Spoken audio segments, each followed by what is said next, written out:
haunts the dormitories' decaying corridors, her name a whisper that chills the blood of students who tread its floors. The air within grows heavy, laced with a sorrow that clings like damp rot, and the walls seem to pulse with her unending grief.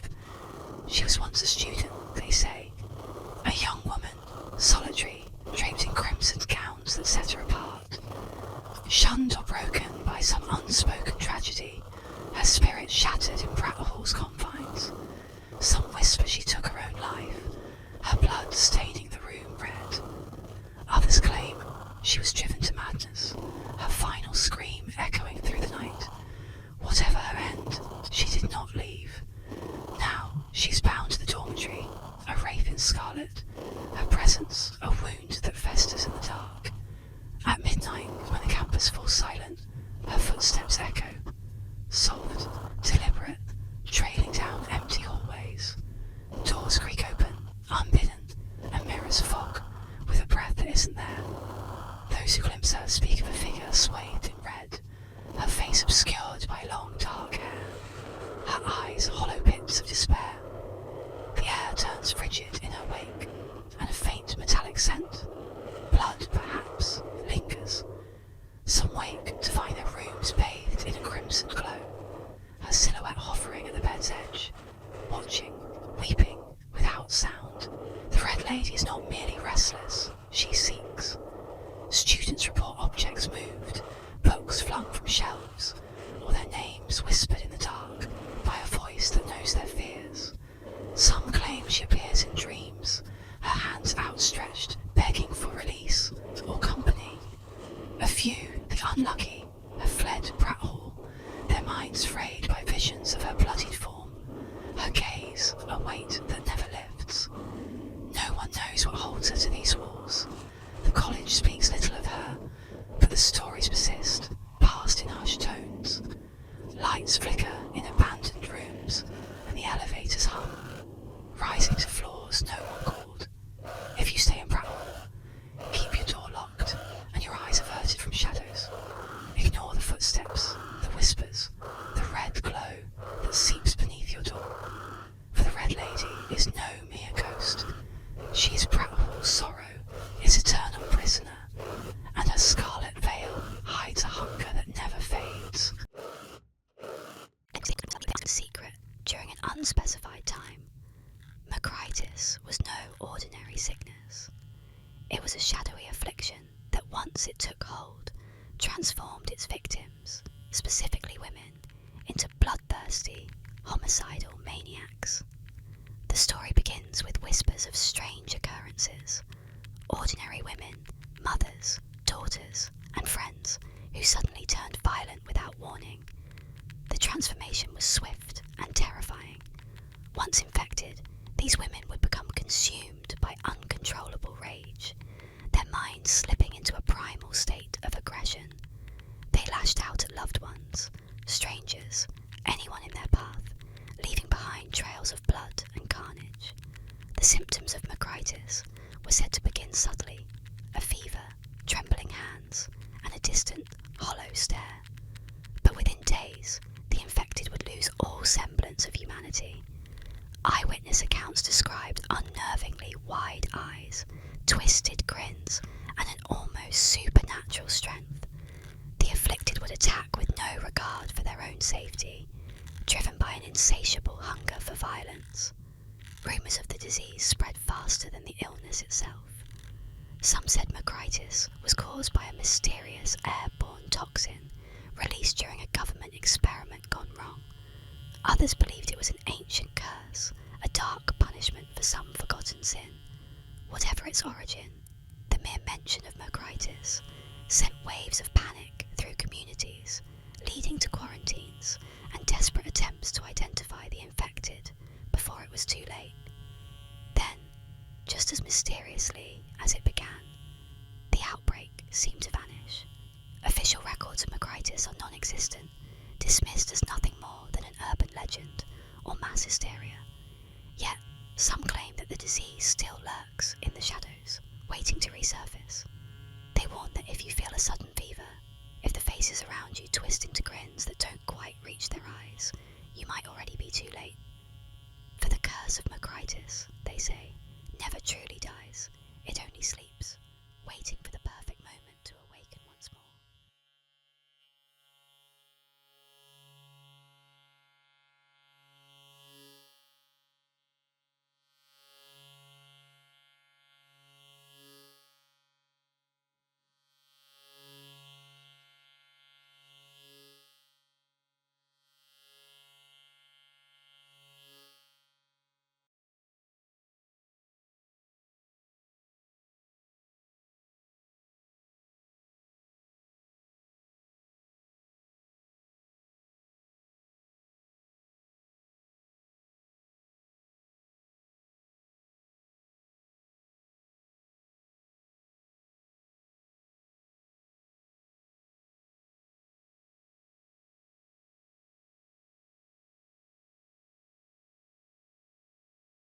There is something lurking in the shadows of Detroit, something older than the city itself. It is small, swift, and hungry for misery. Those who have seen it do not speak its name lightly, for to glimpse the Nine Rouge is to invite disaster. The stories go back centuries. A red-skinned goblin-like creature, no taller than a child, his eyes burning like dying embers. Some say it wears tattered boots and a cloak of dark fur. Others claim it moves like a shadow given life, slipping between alleys, hiding beneath bridges, always watching. It does not attack. It does not speak. It only appears before tragedy strikes. In 1763, the French settler Antoine de la Motte Cadillac saw the Nine Rouge standing at the riverbank. Days later, he lost his fortune, his land, and was exiled from the city he had built. In 1805, as Detroit burned to the ground in a great fire, witnesses swore they saw a small red figure dancing in the flames, its laughter carried by the wind. In 1967, as riots tore through the city, the Nine Rouge was spotted near the deserted streets, grinning from the rooftops. The worst came in 1976. Two utility workers repairing a power line claimed they saw a twisted red figure perched on a pole, grinning with jagged teeth. Days later, one of the deadliest ice storms in history crippled Detroit, leaving the city in darkness, just as the Nine Rouge had foretold. Some say the only way to keep it at bay is to mock it, to drive it away with insults and laughter. Every year, the people of Detroit hold La Marche du Nain Rouge, wearing masks and parading through the streets to banish the demons once more. But it never truly leaves.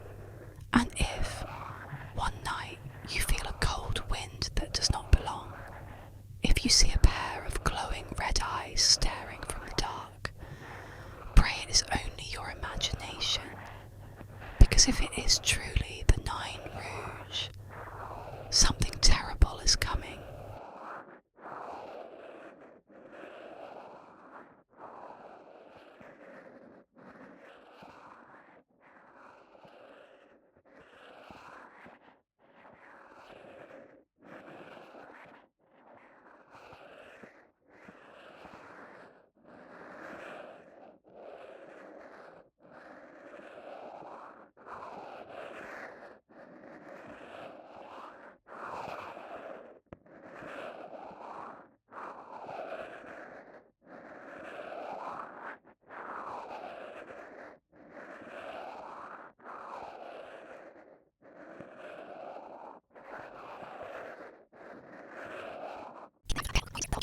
Liquidly through the night. The first sighting dates back to the 1950s, when a travelling salesman, driving through the darkness, reported seeing the creature on the side of the road. He described its eerie humanoid figure and the sense of dread that gripped him as its glowing eyes followed his car. More sightings followed, each account more unsettling than the last. Some claimed to hear strange croaking noises at night, an unnatural sound that sent shivers through the trees. Others swore they saw the creature lurking near the riverbanks, its movements jerky and unnerving. But the most chilling tale comes from 1972, when a police officer encountered the Loveland Frog on a lonely road. The officer described the creature leaping over the guardrail and into the dark waters below, its glowing eyes lingering in the blackness for a moment before disappearing entirely. To this day, the Loveland Frog remains an enigma.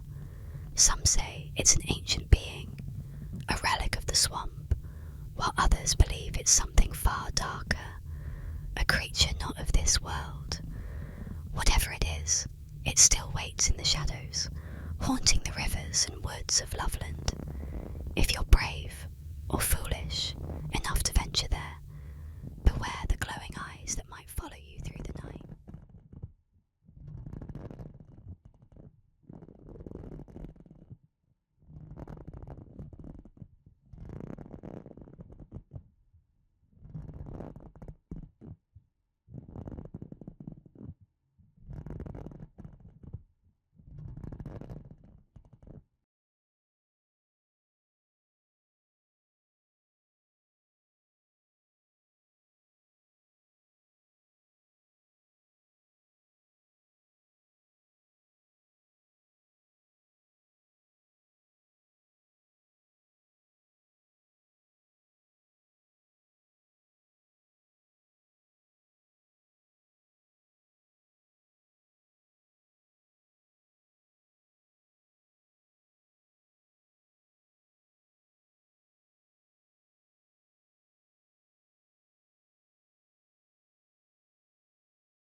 Beneath the skeletal boughs of ancient pines, where Black Horse Lake lies shrouded in mist, a spectral terror haunts the desolate road. The night is always cold here, the air thick with an unnatural dread that clings to your bones. Drivers speak in hushed tones of a figure, a Native American man, his long black hair whipping in the windless dark, clad in a tattered, oversized jacket and faded jeans from a bygone era. He does not walk, he does not wait, he simply appears. You're driving alone, the radio spitting static, the lake's black waters glinting like obsidian under a sickle moon. Your headlights carve a frail path through the fog when, crack, a body slams against your windshield. His hollow eyes lock onto yours, unblinking, his face a mask of anguish etched in shadow. Long fingers claw at the glass, leaving no mark. You scream, swerve, brake, but when you look again, he's gone. Not a dent, not a scratch, just the echo of your pounding heart and the chill that seeps deeper than winter. Some say he's a spirit bound to the lake, cursed by a betrayal long forgotten. Others whisper of a hitchhiker who never reached home, his soul tethered to the road where he met his end. Those who've seen him swear he doesn't just vanish, he dissolves into the mist, his form unravelling like smoke. The brave, or foolish, return to search for answers, but the lake keeps its secrets, its waters silent and unyielding.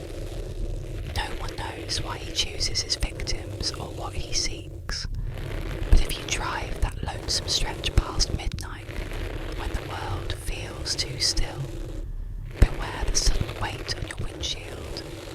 Don't look into his eyes, don't stop, for the phantom hitchhiker of Black Horse Lake is no mere ghost. He's a warning, a wound in the night that never heals.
place in the modern world.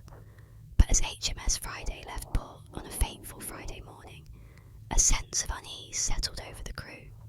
Despite their bravado, there was an underlying feeling that something was terribly wrong. At first, the voyage seemed uneventful, but soon, strange things began to happen. The weather, typically calm and predictable, turned volatile. Storms began to whip up out of nowhere, battering the ship relentlessly. The crew, though experienced and seasoned, struggled to keep the ship steady against the raging waves. It was as though the very sea itself had turned against them. Then, on the third day of their journey, a catastrophe struck. In the dead of night, with the storm howling like a pack of wolves, HMS Friday was torn apart by a violent crash. Some say the ship collided with a massive, unseen force beneath the water, while others claim it was a huge wave that shattered the hull. The ship sank quickly, dragging most of the crew down with it. Only a handful of men managed to survive, clinging to wreckage in the cold, unforgiving sea. When the survivors were rescued, they could barely speak of what had happened. Their eyes were haunted by a terror that no words could express. What they did say was that there had been something else on board. A presence, a shadow that followed them from the moment they set sail. Some whispered that the spirit of the sea had cursed HMS Friday, and that it would never be forgotten. To this day, the tale of HMS Friday is told in hushed tones among sailors and naval officers. The Royal Navy, after that fateful voyage, reportedly destroyed all records of the ship and the crew, as if trying to erase the curse that had befallen them. But the legend lingers, a grim reminder that some superstitions are not to be trifled with. Those who dare to sail on a Friday may still whisper the name HMS Friday, as a warning to those who think they can challenge fate and live to tell the tale.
In the shadowed halls of Japan's schools, a chilling legend whispers through the corridors, one that students speak of in hushed tones and avoid at all costs. It is the tale of Hanako-san, the ghost of a young girl who haunts the bathrooms, her presence bound to the third stall on the third floor, and if you dare to summon her, you might never leave the bathroom alive. Hanako-san, a vengeful spirit, or perhaps a restless yokai, is said to have met a tragic death long ago. Some say she drowned in the school's toilet. Others whisper that she was the victim of a gruesome murder, her young life stolen away in the most violent of ways. But whatever the truth, she now haunts the restroom, waiting for those foolish enough to disturb her peace. To summon Hanako-san, you must enter a girl's bathroom, most commonly the one on the third floor of the school, and stand before the third stall. There, in the cold silence, you must knock 3 times on the door. With each knock, the air thickens, growing heavier, colder, as though something or someone is listening. After the final knock, you must ask, "Is Hanako-san there?" If she responds, her voice soft and haunting, a chill will crawl up your spine, and the door will slowly creak open. But beware, what you might see is not a friendly face. Hanako-san is often described as a small girl with short black hair, wearing an old-fashioned school uniform, her face obscured by shadow. Her eyes, if you catch a glimpse of them, are dark voids that seem to draw you in, pulling you closer to an inevitable doom. Some say she will drag you into the toilet, others that she will simply vanish, leaving only a sense of dread and the stench of death in the air. But no matter what you see, one thing is certain. Those who seek her out rarely return unchanged. They are marked by an unsettling presence, a shadow that follows them, and a fear of bathrooms that never truly fades. So, remember this. If you ever hear a knock from the third stall, or feel a cold hand on your shoulder when you least expect it, you'll know Hanako-san is there, waiting, watching, always watching.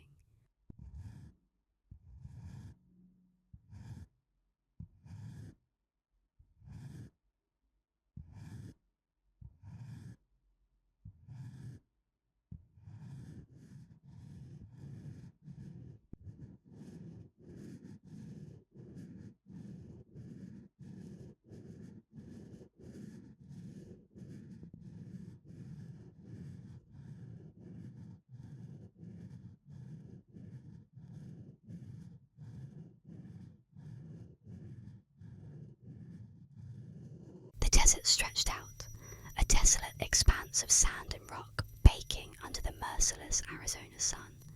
A legend whispers through the canyons, a tale of reckless ambition and fiery demise. The Jato rocket car, a Darwin Award winner, they say, a testament to the lethal combination of human ingenuity and sheer stupidity. The story goes like this. A man driven by a thirst for speed strapped a pair of Jato units designed to launch heavy aircraft into the sky onto the back of his unsuspecting car. He envisioned soaring across the desert floor, a blur of metal and fire, leaving all earthly limitations in his dust. He didn't account for the sheer, unbridled power he had unleashed. The desert highway became his launch pad, the asphalt shimmering in the midday heat. With a deafening roar, the Jato units ignited, propelling the car forward with terrifying force.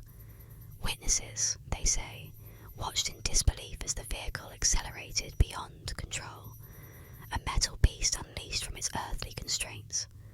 The driver, caught in the grip of forces beyond his comprehension, became a passenger in his own demise. The car, a screaming projectile, hurtled towards the horizon, a fleeting streak against the vast backdrop of the desert. Then the inevitable. A distant plume of smoke, a fiery eruption against the clear blue sky. The Jato rocket car, they say, met its end embedded deep within the side of a mountain, a twisted, mangled wreck, a monument to the folly of man. No official reports exist, no police records document such a fiery demise. The Arizona Department of Public Safety, weary of the persistent whispers, even issued a press release debunking the legend. Mythbusters, the champions of scientific truth, subjected the tale to rigorous testing, proving its impossibility. Yet, the legend persists, a morbidly fascinating tale whispered around campfires, a chilling reminder of the seductive allure of speed and the devastating consequences of unchecked ambition. And then, years later, a hiker exploring the remote canyons stumbled upon a strange anomaly, a scorched patch of earth high on the side of a cliff, a patch of earth littered with tiny melted fragments of metal, unlike anything found in nature. What do you think? In the quiet town of Dover, Massachusetts, nestled among winding roads and dense woods, a terrifying legend emerged over 2 nights in April 1977. It was here, in the dark shadows and eerie silence, that a creature known as the Dover Demon first appeared, a sight so chilling that its image still haunts those who witnessed it, and its legend has woven itself into the fabric of local lore. On the night of April 21st, 3 teenagers were driving along Farm Street when one of them, a 17-year-old named Bill Bartlett, caught sight of something unusual at the edge of his headlights. At first, he thought it was a small animal crouched along a stone wall, but as he focused, he realised this was no animal. Staring back at him was a figure unlike anything he'd ever seen. Small, barely 4 feet tall, with a large bulbous head, too big for its thin, fragile-looking body. Its skin was a strange, pale, almost chalky colour, and it had long, thin limbs that seemed unsettlingly out of proportion. The most disturbing detail, however, was its eyes. Large, glowing orange orbs that seemed to reflect back the light, piercing and unnatural, as if they were staring straight into his soul. Bartlett froze, watching as the creature clung to the rocks with an almost human grasp, its long fingers wrapping around the stones like a spider's legs. For a brief moment, the two locked eyes, and an intense wave of fear washed over him. Then, as quickly as it had appeared, the creature scuttled into the woods, vanishing into the night. Shaken, Bartlett told his friends about the encounter, but it didn't end there. The very next night, another sighting occurred, this time by a 15-year-old boy named John Baxter, who was walking home along Miller Hill Road. He described seeing a similar creature standing by the trees, watching him with those same haunting eyes. Baxter tried to approach, but the figure slipped into the shadows, melting into the woods with an unnatural silence. Terrified, Baxter fled, convinced he'd encountered something otherworldly. The following night, yet another teenager, Abby Brabham, reported seeing the same creature while driving near Springdale Avenue. Her description matched the others. An eerily pale, thin figure with a head too large for its body and those unforgettably large glowing eyes. By now, the sightings had spread through the small town, sending chills through the community and sparking wild speculation. Over time, the stories evolved, with locals suggesting all kinds of explanations. Some believed it was an alien, a visitor from another world, accidentally stranded in Dover, while others were certain it was some undiscovered creature lurking in the New England woods. Paranormal enthusiasts speculated that it was a being from another dimension, slipping in and out of our reality, leaving only fleeting glimpses and unsettling memories. But for those who saw it, the Dover demon was real, a creature they could never unsee. The sighting sparked fear, yet a morbid curiosity lingered. Some residents ventured into the woods with flashlights, hoping to catch a glimpse of the creature, but the Dover demon never showed itself again. It had left its mark, a shadow of dread that hung over Dover's quiet streets, yet its absence only deepened the mystery. Skeptics dismissed the encounters as the result of overactive imaginations or youthful hysteria, but those who witnessed it knew the fear was real, a gut-wrenching terror that could not be explained away. To this day, the Dover demon remains a chilling mystery, an enigma that defies explanation. Sightings have faded, but the story endures, passed down through generations as a ghostly reminder of something that walked among them, something that did not belong. The children of Dover grow up hearing the legend, warned not to wander too far into the woods at night, for fear of encountering the creature with the orange eyes. And on dark, moonless nights, some claim they still see strange shapes moving at the edge of the forest, a fleeting shadow with glowing eyes that vanish the moment you try to focus on them, whether it was a visitor from another realm or simply a trick of the dark. The Dover demon has carved its place in the dark folklore of Massachusetts, a ghostly figure forever haunting the wooded paths of Dover. Those who walk these paths feel a chill in the air, an unshakable feeling that something is watching, waiting just beyond sight, with hollow eyes and a chilling stare that pierces through the night. The Dover demon may be gone, but his legend lives on, a tale of terror and mystery, warning all who listen. Sometimes, the darkness holds more than shadows, and some creatures are never meant to be seen. In the eerie silence of Bucksport Cemetery, Maine, stands a towering obelisk, a seemingly ordinary monument, yet one that bears a sinister mark. This is the memorial of Jonathan Buck, a man remembered not just for his life, but for the curse that darkens his legacy. Etched onto the unmistakable shape of a woman's stocking-clad foot, or perhaps a boot, a symbol both strange and chilling. Legend whispers that Buck, a man of influence in his time, condemned a woman to death for witchcraft. Her screams filled the air as the flames rose, but before she was silenced, she cursed him with her dying breath. "I shall haunt you," she vowed, "and mark your grave as a sign of your cruelty." Townsfolk say Buck scoffed, dismissing her words as the ravings of a vengeful spirit. But as the years passed, the curse began to take form. After Buck's death, an obelisk was raised in his honour. Soon whispers emerged that a strange mark had appeared. A single, ghostly footprint of a woman's stockinged foot, etched deeply and inexplicably into the stone. No tools could erase it. Attempts to scrub it away only seemed to deepen the impression, as if the spirit herself were renewing her claim. Visitors to the cemetery tell of an unsettling presence around Buck's grave. Some report feeling a chill creeping over them, or catching sight of a shadowy figure in the corner of their eye, an outline of a woman standing near the cursed obelisk, her gaze fixed coldly upon it. Local law insists that this ghostly figure is the woman Buck condemned, bound forever to the stone, her foot branded there as a mark of vengeance. Over the years, strange misfortunes have befallen those who mock the legend or touch the footprint in jest. A man who dared to trace the outline of the foot with his hand fell ill the next day, his fevered dreams haunted by the spectre of a woman's boot pressing down on his chest, as if crushing the breath from him. Others have reported feeling an inexplicable weight upon them, a pressure that lingers long after they've left the cemetery. The curse of Jonathan Buck's memorial endures, a ghostly reminder of a promise made in fire and fury. And so, the warning stands.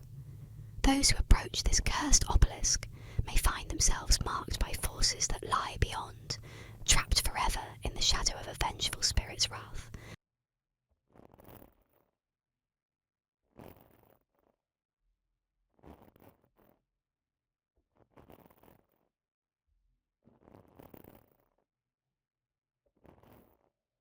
In the dead of night, where shadows converge and fear festers, the legend of the clown doll terrorizes those who dare recall it. An eerie twist on the age-old tale of the babysitter and the man upstairs. This sinister story winds its icy fingers around the spine of suburban legend. It began innocuously enough, an ordinary evening with a teenage babysitter named Sophie, tasked with watching two young children in a sprawling old house at the edge of town. The parents had gone out for a rare night on the town, leaving Sophie in charge, the TV the only light flickering against the growing darkness outside. As the night wore on, Sophie put the children to bed and settled into the living room to await the parents' return. It was then she noticed a clown doll sitting in a rocking chair across the room. Its painted face was frozen in a too-wide grin, eyes glassy and unblinking, staring directly at her with an intensity that prickled the back of her neck. She tried to dismiss it as just another odd toy, but its eerie presence filled the room with an oppressive air. Unease twisted into dread when she received a phone call from the children's father, checking in. Mentioning the clown doll to him, she joked nervously about how creepy it was. Silence stretched on the line for a moment before the father's voice, now tense and urgent, pierced the quiet. "Listen to me carefully," he said. "Take the children and go to the neighbour's house immediately. We don't have a clown doll." The line clicked dead as panic surged through Sophie. Seized by terror, she raced upstairs to the children's room, her heart hammering in her chest. Bursting through the door, she found the children sleeping soundly, unaware of the nightmare unfolding. Without a moment to spare, she bundled them up and fled into the night, the cold air biting at her skin.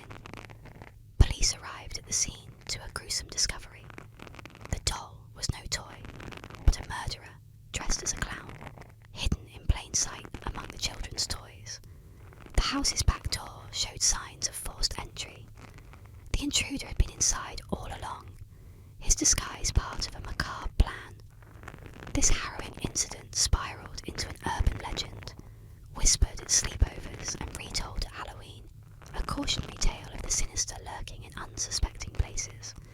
To this day, the story of the clown doll serves as a chilling reminder that not all is as it seems, and sometimes the true monsters wear the faces of our deepest fears.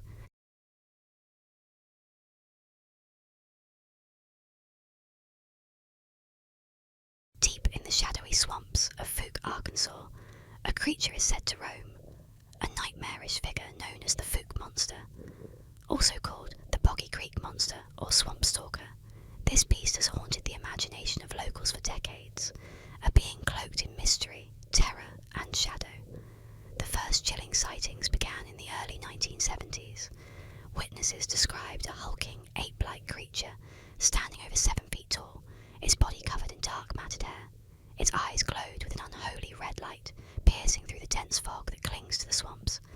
The creature was said to emit a low, guttural growl that sent shivers down the spine, a sound that seemed to echo deep into the forest, warning all who dared approach. The Fuke Monster didn't just lurk in the shadows. It was rumoured to stalk homes and farms on the edges of the swamp. In one particularly terrifying account, a family claimed the beast attacked their rural home, smashing through windows and clawing at doors in a frenzy. When they fired shots at it, the creature let out a blood-curdling scream and disappeared into the woods, leaving behind massive 3-toed footprints and a lingering sense of dread. Locals began to avoid the swamp at night, whispering that the creature was not merely an animal, but something darker, perhaps a spirit of the land, an ancient guardian awakened by trespassers. The area became steeped in fear, and many who ventured too close reported strange sounds, eerie movements in the underbrush, and an overwhelming sense of being watched. Even today, the legend of the Fuke Monster persists. Some say it still stalks the Boggy Creek area, its red eyes glowing in the dark, waiting for the unwary to stumble into its domain.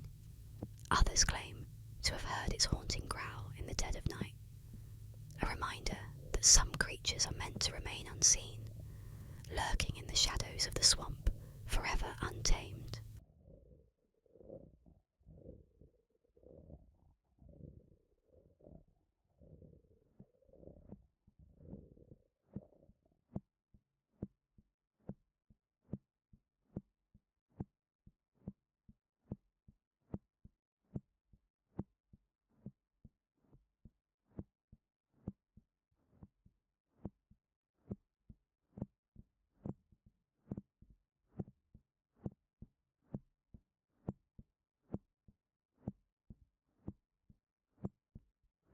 Let's dive into the eerie tale of Carmen Winstead, a chilling urban legend that's been passed down through whispers. Relax, get comfortable, and let this haunting story lull you to sleep. Carmen Winstead was a 17-year-old high school student, an ordinary girl by most accounts. But her life took a horrifying turn one fateful day. It all started when her family moved to a new town. Carmen found herself struggling to fit in, especially with a group of girls who often bullied her. They teased her relentlessly, picking on her for things as trivial as her clothes and her quiet demeanour. One afternoon, during a fire drill at school, the bullying escalated to a deadly level. Carmen and the other students were lined up outside, next to an open manhole that led deep into the town's sewer system. As the drill went on, Carmen's tormentors decided to pull a cruel prank. They started pushing and shoving her closer to the edge, laughing as Carmen tried to maintain her balance. But things quickly spiraled out of control. With one final shove, Carmen lost her footing and plummeted into the open manhole. The fall was long and deadly, and when she hit the bottom, her neck snapped, killing her instantly. The bullies, realising the horror of what they had done, panicked. Instead of confessing, they decided to lie. They told the teachers and authorities that Carmen had simply fallen in by accident. The school and police accepted their story, and Carmen's death was ruled a tragic accident. But Carmen's story didn't end there. Soon after her funeral,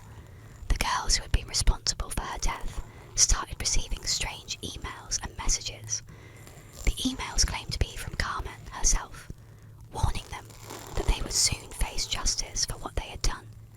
At first, the girls dismissed the messages as a sick joke, but as time passed, one by one, they started to disappear. Each girl met a mysterious end, found dead in the same way Carmen had died, pushed into a sewer, their necks broken. Their deaths were unexplained, and rumours spread through the school. Then the emails began circulating more widely, warning others, "Pass this message on, or Carmen will come for you." The urban legend of Carmen Winstead, sometimes referred to as Jessica Smith, became infamous. People believed that failing to forward the message would bring Carmen's vengeful spirit to their doorstep.